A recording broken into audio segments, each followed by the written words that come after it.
Hello guys, सबैलाई नमस्कार। आजको मेरो रेसिपी मटन छ। सानो रहेछ मटन, आज खसी है, पाठाको मासु रहेछ, मैले लिएर आएको छु। मलाई मन पर्ने र आज म तपाईँलाई त्यो बनाएर देखाउँदैछु है। र यति मेरो कराई गरम भयो। हेर्नुहोस्, अब यसमा म मेरो यो अलिकति गरम मसला फुटाउँदैछु। अब यसमा म मटन हालेर यसलाई मजाले फ्राई गर्छु।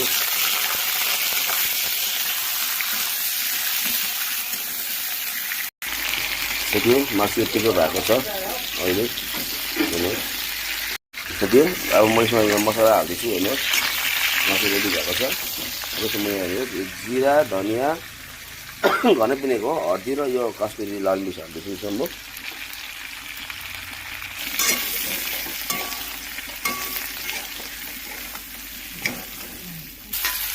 त्यति मसला भुट्यो। अब यसमा म पिनेको अदुवा, लसुन, प्याज, टमाटर, खोर्सानी हाल्दैछु।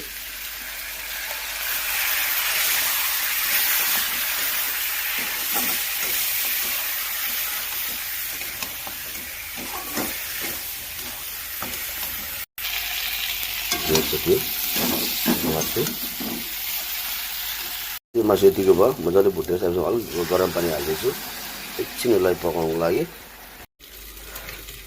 साथीहरू, मेरो मासु यहाँ हेर्नुहोस् यतिको भयो।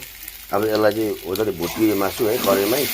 अब यसलाई चाहिँ म कुकरमा हाल्छु। तर 2 सिटी, 2 सिटी चाहिँ पाठाको मासु हो यो, अनि 2 सिटी हाल्नु हुँदैन हो। 2 सिटी हाल्छु म।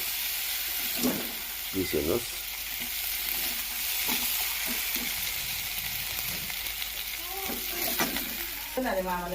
साथी हो, अब म यो पानी हाल्दैछु। हेर्नुहोस्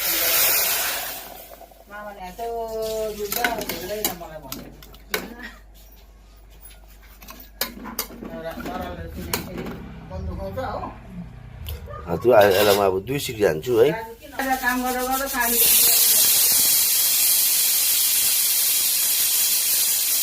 मैले मासु खोलेको छु है। अब यसमा कसुरी मेथी हाल्दैछु। मेरो लसुन हाल्दैछु अहिले मैले। मासु मेरो मोटामोटी पाकेको छ है। अब लसुनसँग 1 सिटी हाल्यो भने मासु पाक्छ। हेर्नुहोस्, मैले आज चाहिँ यसो पातला गिरी बनाएको छु है। अब यसमा बिस्तारै कम्ती आँचमा 1 सिटी लाउँदैछु।